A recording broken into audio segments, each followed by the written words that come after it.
A cold silence filled the patrol cruiser Orion 7 as it drifted near the edge of the neutral zone. Stars stretched across the black void. Inside the command deck, Human Officer Jake Reynolds leaned back in his chair, staring at the empty radar screen. Beside him, Lieutenant Tharvex, a tall, blue-skinned Yalari officer, monitored the scanner with his four-fingered hands, moving quickly across the controls. He spoke without turning. Unregistered freighter detected. No life signs aboard. No communication. Jake sat up straight. That's the third one this week. Tharvex nodded. His voice was calm, but there was tension in his eyes. We should inspect. Protocol requires confirmation. The two officers activated docking procedures. As the freighter came into view, its exterior was damaged. Burn marks along the hull. No visible ID, just a dead ship floating in space. They boarded with full gear, guns ready, lights sweeping across the dark corridors. The air smelled of rust and oil. It was too quiet. Anyone here? Jake called out. No answer. Then, a sound faint, soft, almost like a whimper. Jake froze. He turned to Tharvex. Did you hear that? Tharvex paused, then nodded slowly. It came from the cargo hold. They moved quickly. Down the metal stairway, through thick doors, deeper into the ship. The sound came again, weak, like a small creature trying not to be heard. Jake held his light, steady, as they opened the cargo bay. Inside were sealed metal crates, locked, stacked in rows, silent until another soft sound slipped through the air. Tharvex tilted his head. There is life here. I am certain of it. Jake stepped forward. He placed his hand on the nearest crate. It was shaking, just slightly. With a hard pull, they broke the seal. What they saw made Jake take a step back. Inside was a child, small, thin, eyes wide with fear. Not human, pale green skin, long ears, tiny arms holding a piece of cloth, a broken toy. The child looked up. No sound came from their mouth, just trembling. Jake's voice dropped. What the hell is going on here? They opened another crate, then another. Each one held a child, different species, different ages, all silent, all terrified. Some were too weak to stand. Some held on to each other. Some just stared. Tharvex's voice was quiet. They were transported like cargo. Jake felt his chest tighten. This isn't an accident. Someone planned this. The ship's logs were wiped. No crew, no records. Only coordinates leading back to a port near the border. Jake crouched down beside the first child. He held out a bottle of water. The child took it slowly, hands shaking. Then, in a whisper, the child spoke. Mama. The word hit Jake like a punch. Tharvex turned away for a moment, eyes dark. We need to get them out of here. Jake nodded. We can't contact command. Not yet. If word gets out, someone might cover this up. They worked quickly, gathering the children, wrapping them in blankets, giving them food, water, and soft words. The ship that once felt cold and empty now carried the weight of fear and innocence. As the officers brought the last child aboard their patrol cruiser, the smallest one, a purple-skinned girl, reached for Jake's hand. Her grip was weak, but firm. She didn't speak, just looked at him with eyes that held too many questions. Jake looked at Tharvex. We need answers, and someone needs to pay for this. Tharvex nodded. But first, we protect them. Back on the cruiser, as the engines hummed to life, Jake sat beside the crate that held the broken toy. He picked it up and turned it over in his hands. It was simple, made of cloth and thread, probably meant to bring comfort. Now it was a symbol of pain. He looked at the children, now resting on makeshift beds. Who would do this? He whispered. Tharvex spoke softly, someone who forgot what it means to care. The stars moved slowly outside the window. The ship glided into the unknown, carrying a secret, a promise, and a new mission. They were no longer just officers. They were protectors, and someone, somewhere, was going to answer for this. The cruiser drifted in deep space, away from all patrol routes. Its lights were dimmed. Inside, silence filled the command deck, but in the medical bay, soft breathing and quiet sobs echoed through the walls. Jake Reynolds leaned over a console, scanning the wiped data files from the freighter. Nothing but static. No names, no routes, no logs. Whoever smuggled those children had erased everything. Clean, professional. Across the room, Lieutenant Tharvex sat near a small cot. One of the children lay there, weak but alive. A boy with pale pink skin and wide black eyes. The boy gripped Tharvex's clawed finger like it was the only thing keeping him safe. Jake sighed. Still nothing. No IDs, no shipment codes, not even junk files. Tharvex didn't speak. He watched the boy sleep. Then, without looking, he reached for a nearby panel and entered a Yalari override code. A second layer of data flickered into view. Jake raised an eyebrow. You were holding back? Tharvex spoke softly. I was waiting. Hidden systems like this are common in illegal cargo ships. Smugglers leave their real logs buried under false ones. Jake moved beside him. A single audio file played. Low static. Then a voice. Broken. Scared. They found us. We didn't mean to. Please. The children. Don't let them. The recording cut off. Jake froze. Was that the pilot? Tharvex's eyes narrowed. No. A passenger.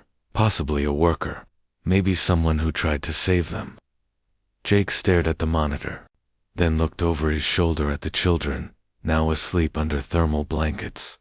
He clenched his jaw. We need to know where they were headed.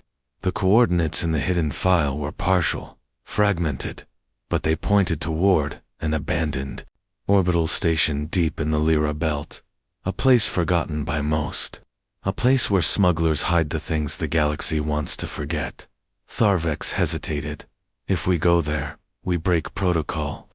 Jake gave him a hard look. They smuggled children. In crates.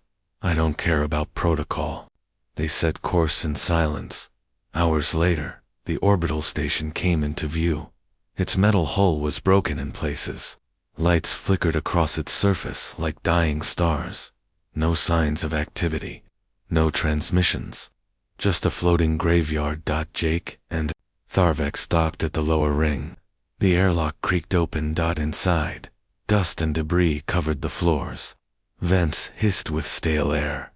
They moved through the corridors, weapons drawn. Then Jake stopped. A wall was covered in old posters, worn, torn, but one image stood out, a child's face, smiling, a name under it, Sierra, age 6. Available for placement. Jake's stomach twisted. Tharvex stepped closer. His voice was tight. This was a transfer station. They moved deeper.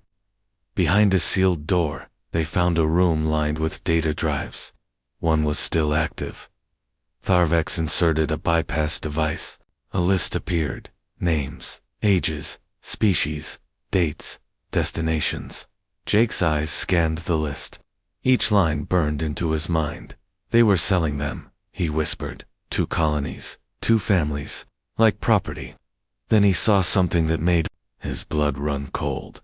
Some of the buyers were human. Government names, corporate branches, people with money and power. Jake took a step back. We're not just dealing with smugglers. Tharvex nodded slowly. This goes deeper. Suddenly, a voice echoed behind them. You shouldn't be here. They turned fast, weapons up, but there was no one. Just a speaker in the wall. Old. Damaged. The voice repeated. You should have stayed out. The power cut. Emergency lights blinked red. The station groaned as systems came back online. Automated defense. Old and half broken. They ran. Doors slammed behind them. Gun turrets activated along the ceiling. Jake shot them out one by one as they sprinted back to the ship. They made it just in time. The cruiser pulled away. As the station's outer hull exploded, fire ripping through the empty corridors, someone tried to destroy the evidence. Jake collapsed into the pilot's chair, breathing hard. We were being watched. Tharvex nodded. And they're willing to kill to keep it hidden. Jake looked back at the children through the glass wall. They were still sleeping, unaware, safe for now, but the galaxy was darker than he thought. He turned to Tharvex. We're not stopping. Not until we find out who's behind this. Tharvex looked ahead. Then we follow the money. Their cruiser turned into the void once more. Behind them, a station burned in silence. Ahead of them a path filled with danger and betrayal. But in Jake's heart, one thing burned brighter than fear. The whisper of a child, "Mama." The cruiser floated in silent orbit above a gas giant. Thick clouds churned in slow motion below. Lightning flickered across the surface like distant whispers of war. Inside the ship, the silence was louder. Jake sat at the table, staring at the list they pulled from the destroyed station. Names, codes, alien languages, mixed with human abbreviations. It wasn't just a smuggling ring. It was a business. Cold, organized, and funded. Tharvex entered the room. His face was unreadable, but his eyes held something deeper. Regret, or maybe shame. Jake didn't look up. Some of these buyers are human government officials, colonists, people who filed adoption paperwork through official channels. Tharvex stepped closer, meaning someone cleaned their records, made it look legal. Jake slammed his fist on the table. This wasn't adoption. This was trafficking. The children were asleep in the back of the ship, blankets wrapped around them, food packs scattered near their tiny hands. One girl, barely old enough to speak, had drawn pictures on the wall. Stars, a small house, two tall stick figures, holding hands with a small one. It was a family, one she had never known. Jake stood up. We have to get help. Real help. Tharvex shook his head. We can't trust command. Not yet. Jake looked at him, frustrated. You've been too quiet, ever since we found those crates. You know something, don't you? There was a pause. Then Tharvex spoke. When I was a child, I was taken, not by smugglers, by soldiers. They said it was for my safety, that my planet was unstable. Jake's eyes softened. He didn't interrupt. They sent me to a human colony. Raised me in silence. I never knew what happened to my family. When I joined the Alliance, I found out they were alive the whole time. I was stolen. Jake lowered his head. Tharvex's voice cracked. This system is broken. It doesn't just fail the children. It creates more ghosts. A sharp beep interrupted them. A proximity alert. Jake rushed to the console. A transport shuttle was approaching. No weapons, no ID, but it was heading straight for them. Jake activated comms unidentified vessel. State your intent. Static dot. Then a soft voice replied Jake. Reynolds, this is Dr. Elira Vaughn. You told me to vanish after Marsgate. You said I owed you. I'm calling in that debt. Jake blinked. Elira. She was a former military medic, discharged after exposing organ thefts in refugee camps. She disappeared into the deep black. Most thought she was dead. Jake opened the channel. How did you find me? Elira's voice was tired.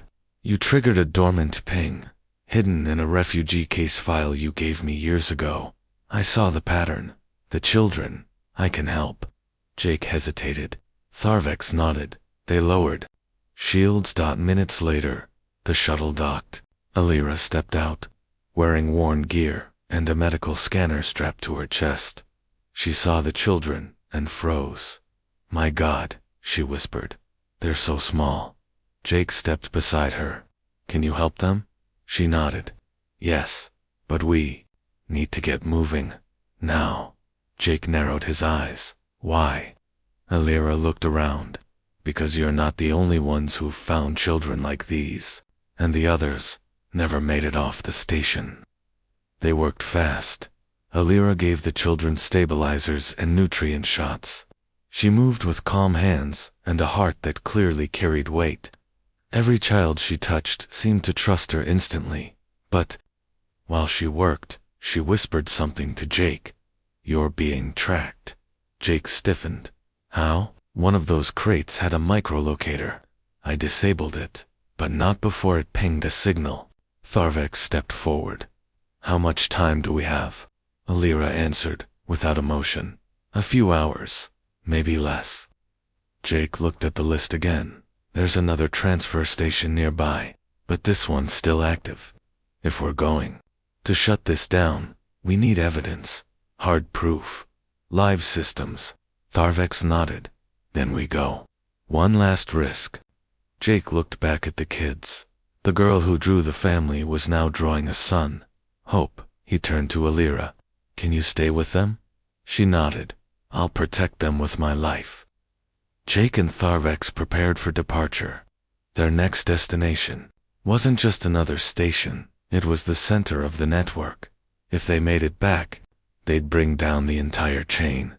If they failed, the children would disappear again. Jake stood at the airlock. Before stepping in, he looked back. The little girl smiled at him. She waved. His heart clenched. He waved back. This time, he wasn't just fighting as a soldier. He was fighting as a father who hadn't met his child yet. The hidden outpost floated quietly above the rings of a dead moon. No signals, no patrols. It wasn't marked on any map. To most people, it didn't exist. But to Jake Reynolds, it was the last place he knew he could trust. Or so he thought. He brought the cruiser in low. The children were asleep again, worn down by pain and fear. Dr. Alira sat beside them, humming softly, trying to keep them calm. Jake looked at Tharvex. "This is where we wait. You ready?" Tharvex nodded. "Let's finish this." The outpost bay doors opened slowly. Inside stood a lone figure in a long coat. She stepped forward as Jake exited the ship. "Still alive," she said with a tired smile. "Didn't expect that." Jake nodded. "Neither did I."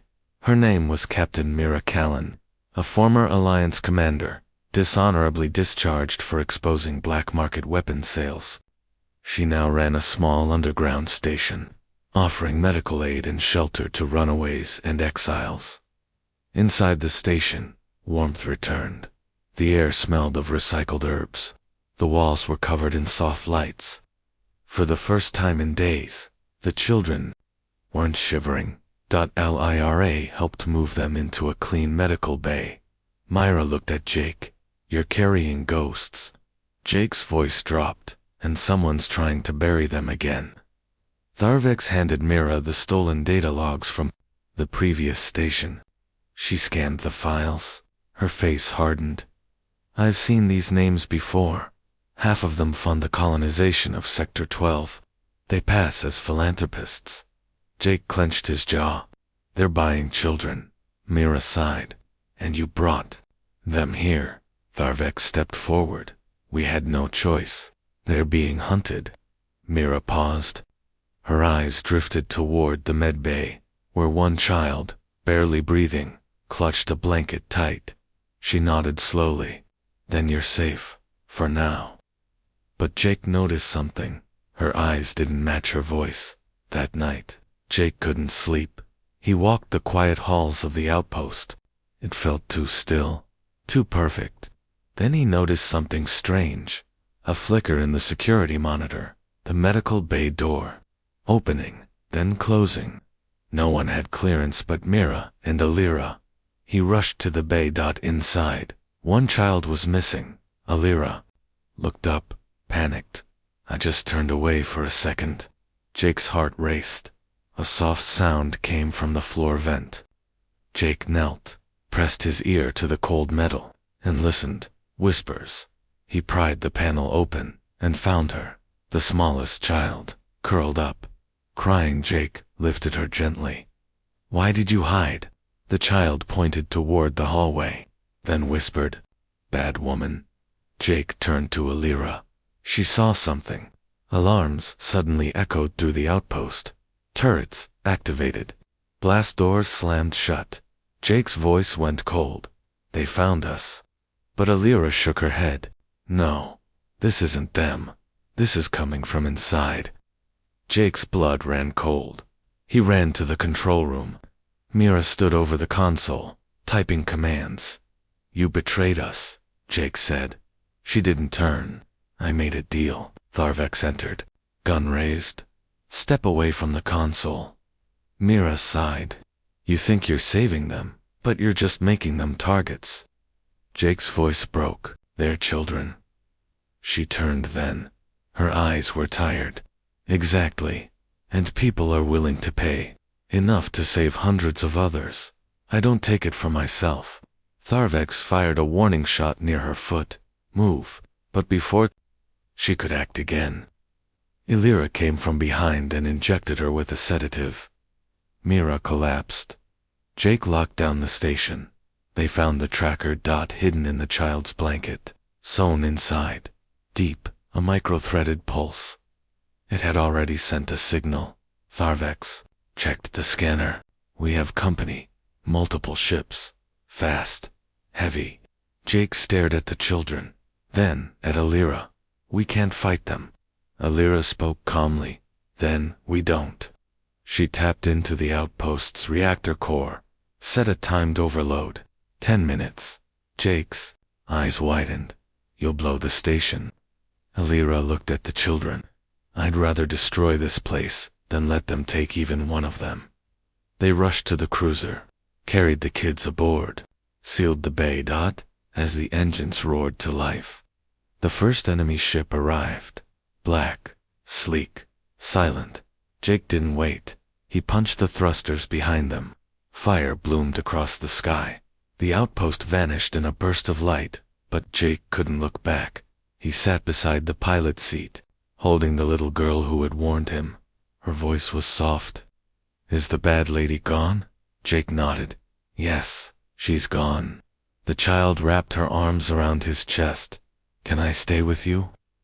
Jake's throat tightened. He didn't answer. He just held her tighter, because in that moment he knew. He was no longer just saving these children. He was becoming something else. Family. The stars stretched endlessly around them. The cruiser moved in silence, its engines low, running cold, to avoid detection. Inside, shadows danced across the metal walls, lit only by emergency lights. The children were asleep, wrapped in thermal sheets. But peace was an illusion now. Jake sat alone in the cockpit, his eyes locked on a blinking red icon. It pulsed slowly, a message waiting, encrypted, from Alliance Command. He played it. A cold voice filled the room. This is Command. Lieutenant Jake Reynolds. Your actions have violated interspecies law, Alliance protocols, and military code. You are hereby ordered to surrender. If you do not comply, you will be labeled rogue. A bounty will be placed on your head.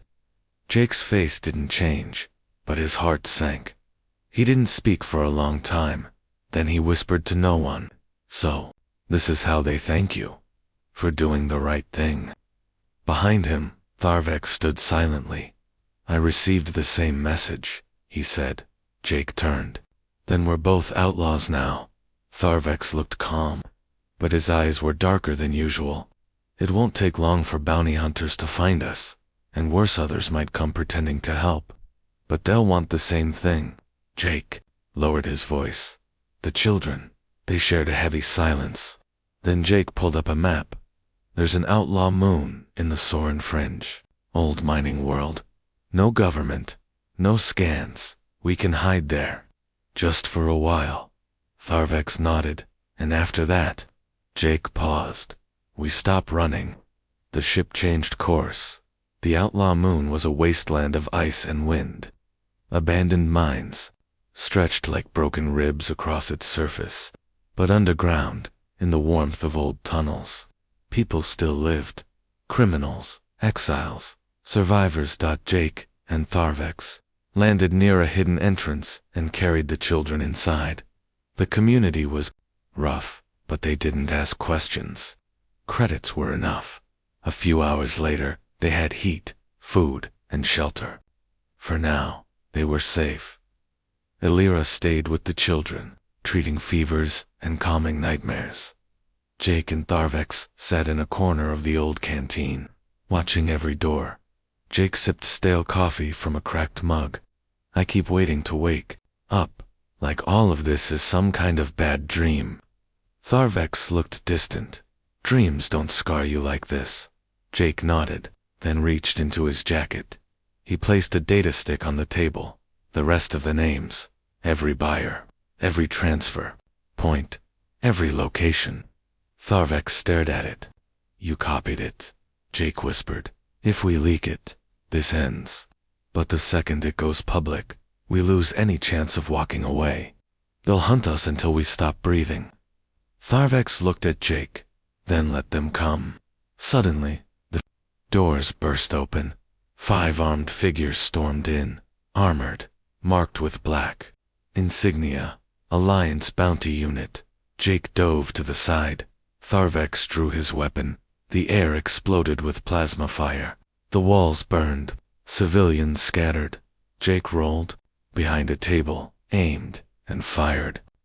One bounty hunter dropped. Tharvex leaped across the room with inhuman speed. His claws tore through another attacker's armor, then silence. Only 2 remained. They froze. Jake shouted, "This isn't justice. These are kids we're protecting." One of them hesitated. "We know, but we have families too. Orders are orders." Jake lowered his gun. "And what happens when someone gives an order to take your child?" The bounty hunter didn't answer. They turned and fled. Jake stood still, breathing hard.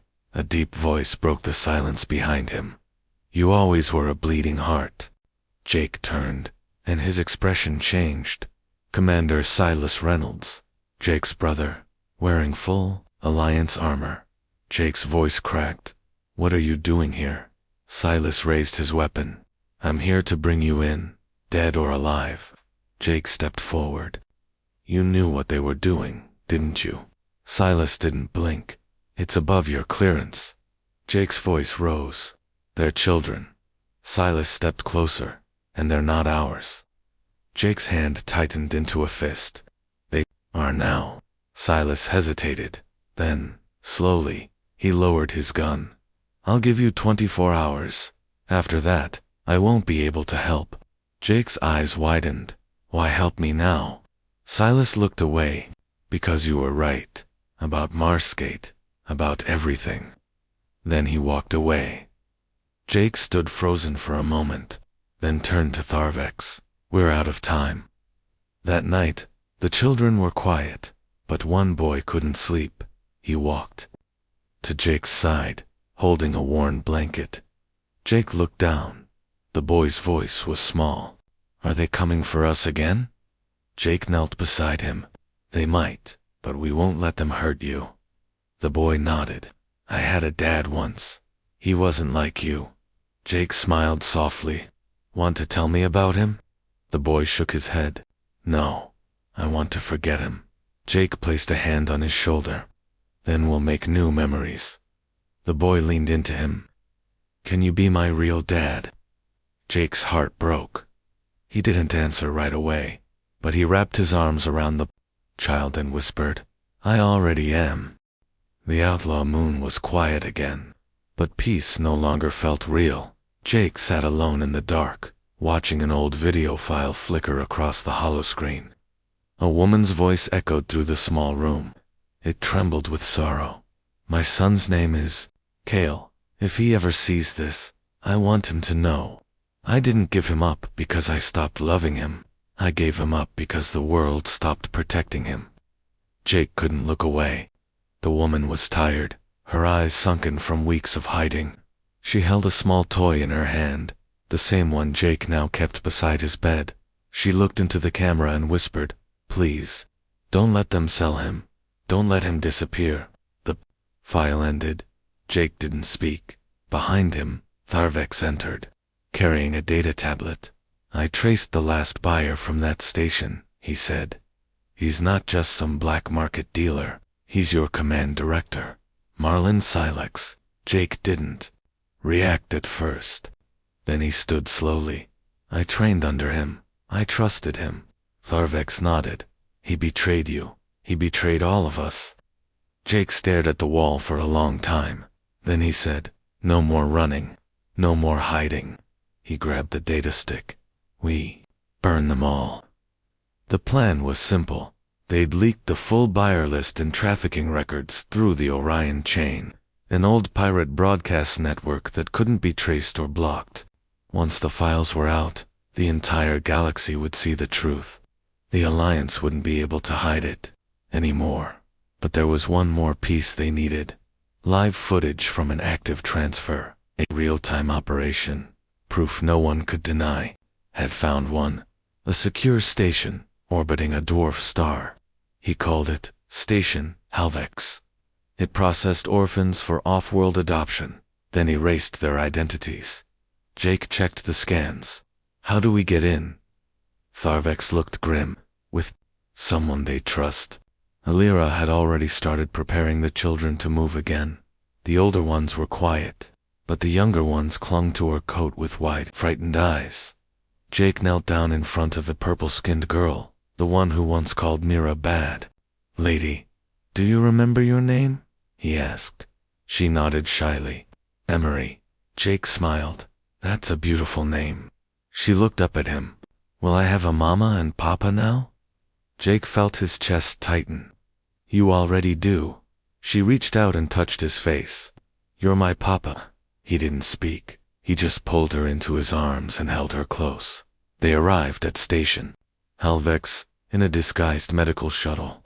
Tharvex had used his credentials as a Yalari officer to request an inspection. No alarms, no resistance. They were let in. What they saw inside made Jake's blood run cold. Rows of children, lined up, tagged, numbered. They were being processed like cargo, assigned to ships, some too young to walk. The station manager greeted them with a smile. Thank you for coming. We've been overwhelmed. Supply is growing faster than demand. Jake forced a smile. His hand twitched near his sidearm. They recorded everything. Tharvex walked behind a door marked processing. Inside, he froze. There were older children, sedated, laying still on slabs. Organs removed. Vex's heart pounded. Then, a voice behind him. You always had a bleeding heart. He turned, and there stood his brother, Commander Valnex, of the Yauri High Guard. Tharvex backed away. You're part of this. Valnex smiled. The galaxy is full of mouths to feed. We just found a more efficient way to control the population and make a little money doing it. Tharvex stepped forward. You're murdering children. Valnex tilted his head. You used to say the weak should be protected. I used to believe you, but the strong survive there. That's how our people evolved. Tharvex's voice cracked. Then I'm no longer one of our people. He raised his weapon. Valnex smirked. Do it. But Tharvex didn't fire. He turned and walked away. Jake was already uploading the files to the Orion chain when Tharvex returned. Did you get it? Jake asked. Tharvex nodded. Every last frame. Jake hit transmit. The files spread across every public channel, every pirate stream, every civilian feed. Screens across planets lit up with horror. Images of children, names, shipping manifests, footage of sedated kids being boxed for transport, and Jake's voice. These are not refugees. They are not orphans. They are stolen lives, sold by the very systems we trusted. If you have ever called yourself human or alien, this is your call. Stand, speak, or be remembered as one who stayed silent. He ended the transmission. Tharvex looked at him. Now what? Jake looked down the hall, where Emery sat drawing stars on the floor. Now we wait. Within hours, responses flooded in. Hundreds of ships left their ports. Protests exploded across colonies. Rogue fleets united. The Alliance could not silence the fire. Director, Silex went into hiding. Station Halvex was surrounded, and children who had been forgotten were finally seen. But Jake knew it wasn't over.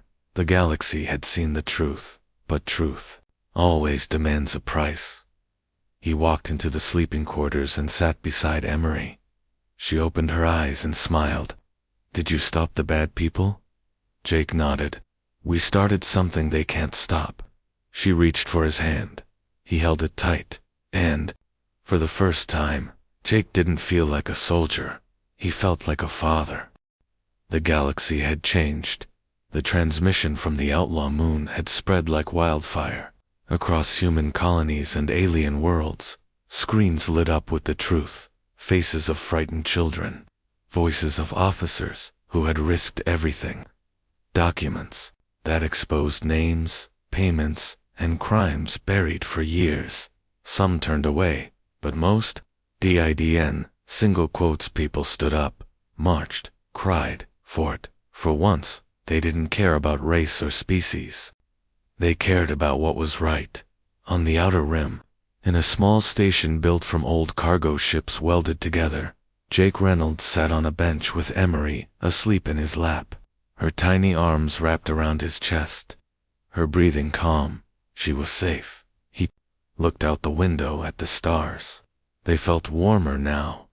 Behind him, Tharvex stepped quietly into the room. "It's official," he said. "Alliance Command has fallen into emergency restructuring. Director Silex has been arrested. The child protection protocols are being rewritten by a mixed council. Humans and Yilari, and 6 other species." Jake nodded. "About time." Tharvex sat beside him. He looked tired, but something in his eyes was lighter. He stared at Emery, then whispered, "She sees you as a father." Jake didn't answer right away. Then he said, "She made me one." There was silence between them. Not heavy, just peaceful. Then Alira walked in, carrying a small data pad. "I have something for you both," she said with a smile.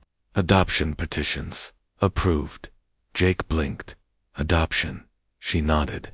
"You're listed as guardians for each child. Temporarily, but with your actions and public support, they pushed it through faster than expected." Tharvex's eyes widened. "They'll live with us." Alira smiled. "If you want them to." Jake looked down at Emery. Her eyes had opened. She stared up at him, sleepy but curious.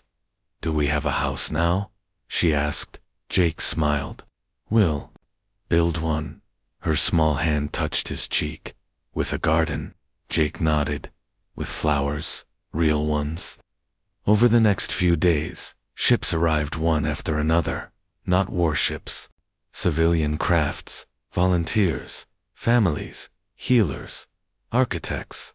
They came to the old station and helped rebuild it into something new. A sanctuary. What began as a hiding place became a home. The children who had once been boxed and numbered were now laughing, running, painting walls with bright colors.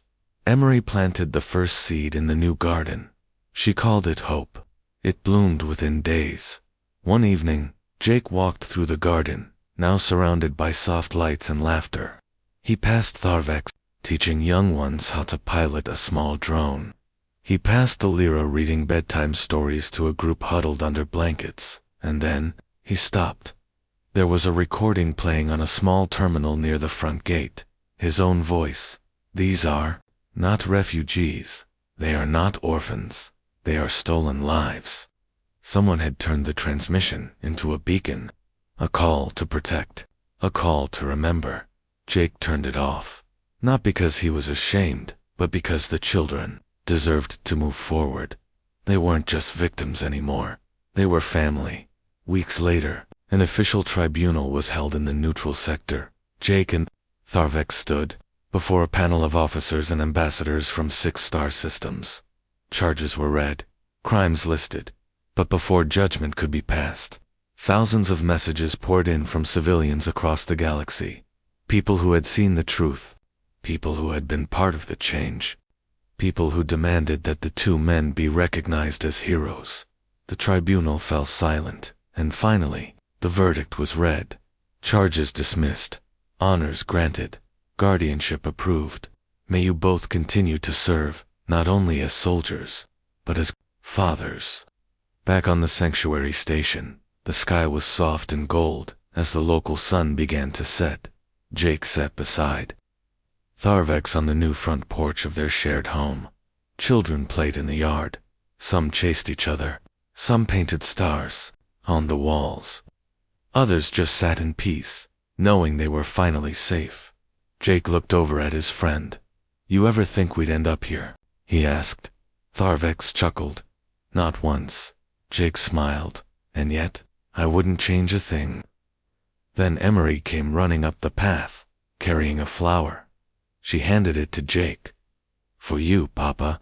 Jake's voice caught in his throat. "Thank you, Starshine." She hugged him tight, then looked up at the sky. "It's pretty tonight," she said. Jake followed her gaze. Stars twinkled across the black, like promises that had finally been kept. "It really is," he said softly. Then he whispered the words that had stayed in his heart since the very beginning. Sometimes the smallest cry leads to the greatest change. Humanity didn't just fight for its kind. It fought for all. The stars blinked above them and below. Love finally had a place to live, a place to call home.